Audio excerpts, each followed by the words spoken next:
नमस्ते नमस्कार दोस्तों। मैथ इम्पोर्टेंट फैक्ट की अगली क्लास में आज हम पढ़ने जाएंगे समांतर श्रेणी। तो देखिए, सबसे पहले हम बात करते हैं कि समांतर श्रेणी होती क्या है। तो समांतर श्रेणी का अगर आप देखोगे तो हम बता सकते हैं कि वह श्रेणी जिसके प्रत्येक पदों में वह श्रेणी जिसके प्रत्येक पदों में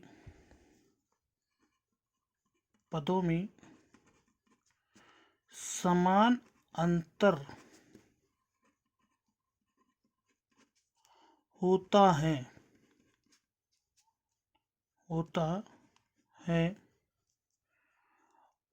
उस श्रेणी को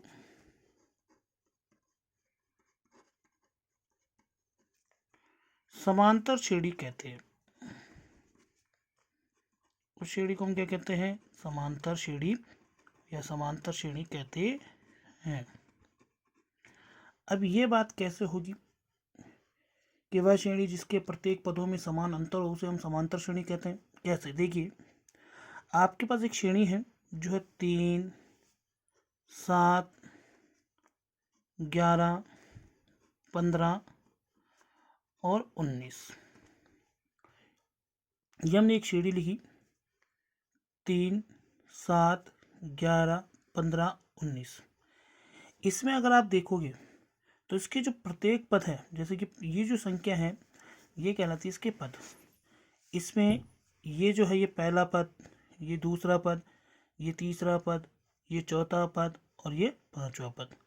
अब इन पदों के बीच में अगर आप देखोगे तो कितने का अंतर या कितने का डिफरेंस आपको देखने में मिल रहा है?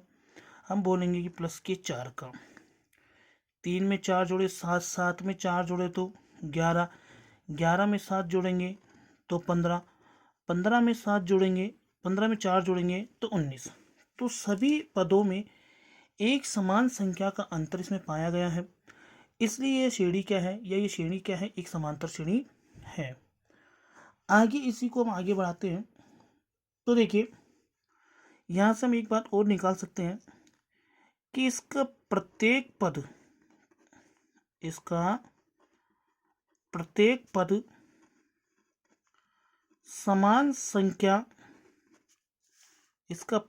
समान संख्या जोड़ने या घटाने पर प्राप्त होता है। जोड़ने या घटाने पर प्राप्त होता है। कैसे? कि आपने देखा कि 2 में 4 जोड़ा 6, 6 में 4 जोड़ूंगा 10, 10 में 4 जोड़ूंगा 14, 14 में 4 जोड़ूंगा तो 18। तो एक समान संख्या हमने इसमें जोड़ी, और जोड़ने या घटाने पर तो हम घटा भी सकते हैं। जैसे 18, 18 में 4 गया 14, 14 में से 10 घटाएंगे, 14 में से 4 घटाएंगे 10, 10 में से 4 घटाएंगे 6, 6 में से 4 घटाएंगे तो 2। तो इस तरह जो श्रेणी बनती है समान संख्या जोड़ने या समान संख्या घटाने पर जो श्रेणी बनती है वो आपके पास कहलाती है समांतर श्रेणी। अब देखिए, इसके पदों के बीच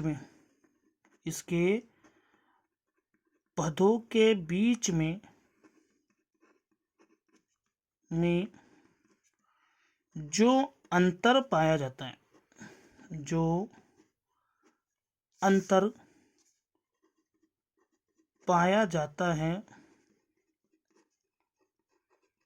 उसे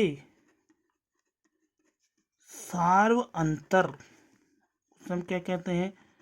सार्व अंतर, जिसे हम डी के द्वारा व्यक्त करते हैं, सार्व अंतर कहते हैं।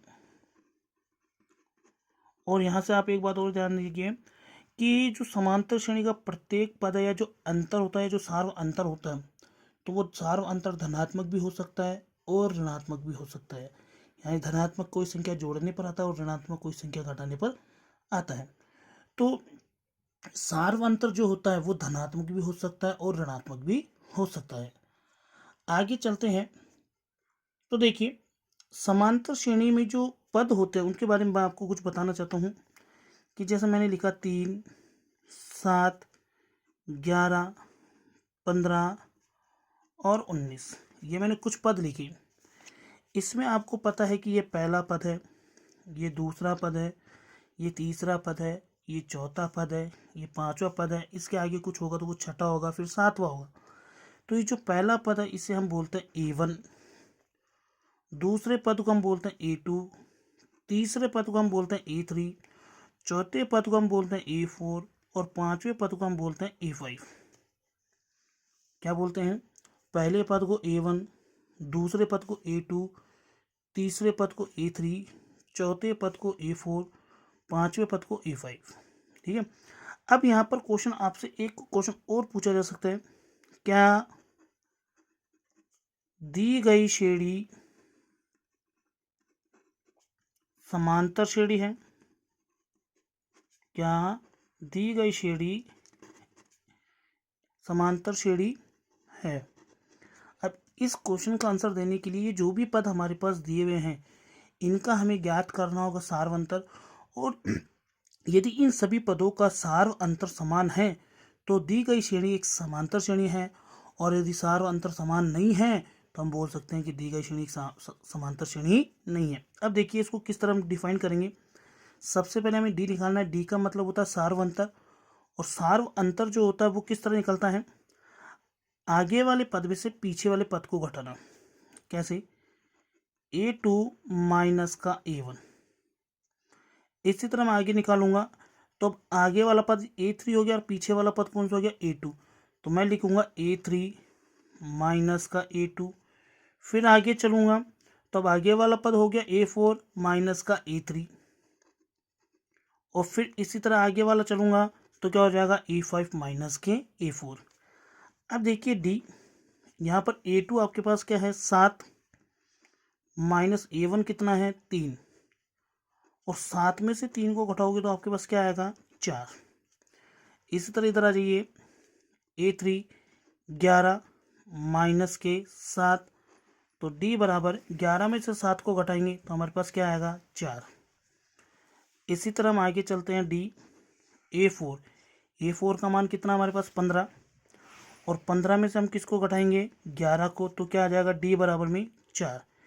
इस तरह हमने सबको घटाया और घटाने पर हमारे पास एक ही संख्या निकल के आई, जो क्या है? D, और जो संख्या क्या है? 4, और सभी में बराबर है, तो हम बोल सकते हैं कि दी गई श्रेणी एक समांतर श्रेणी है। समझ गए? आगे आगे हम देखते हैं। तो देखिए, आगे मैं आपको बताना चाहूँगा कि जो समांतर श्रेणी होती है, समांतर श्रेणी जो होती है, समांतर श्रेणी 2 प्रकार की होती है। कितने प्रकार की होती है? 2 प्रकार की होती है। और कौन कौन सी होती है? तो उसमें पहली जो होती है वो होती है परिमित समांतर श्रेणी। पहली कौन सी होती है? परिमित समांतर श्रेणी।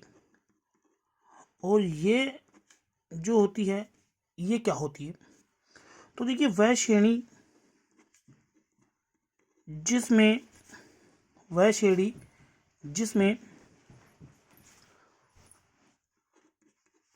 जिसमें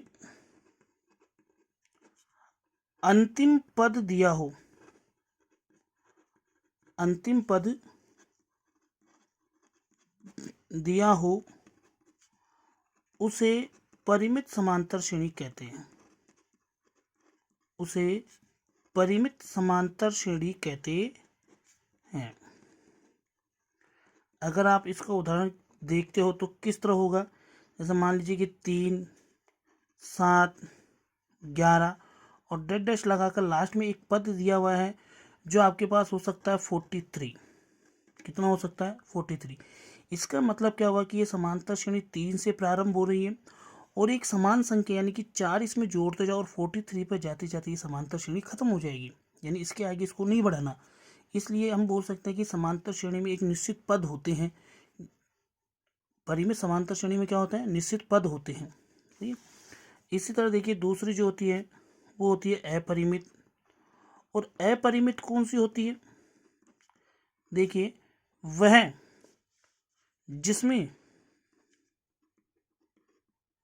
जिसमें अंतिम पद ना हो, वह जिसमें अंतिम पद ना हो उसे हम कहते हैं अपरिमित, उसे हम क्या कहेंगे? अपरिमित। और कैसे होती है?